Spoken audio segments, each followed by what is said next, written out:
Everyone, welcome to my channel. Today in this video I'm going to show you how to add relationship on Facebook. This is very quick and easy. Let's jump right in.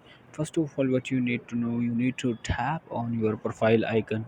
After that, here you can see your profile. What you need to do, you need to click on this edit profile or this. Now click on this edit profile, and here you can see there is no option to add relationship on your Facebook bio.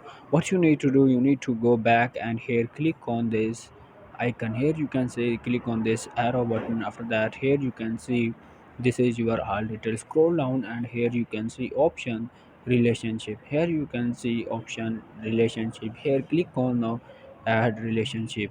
After that, here you need to add the relationship. Click on this relationship status, and here you need to add the relationship. For example, I am single. Here click on single if you are single. If you are in a relation, click on in a relationship. Now click on this single, for example. Now click on this save button. Here you can see in this way you can add relationship on Facebook bio. Thanks.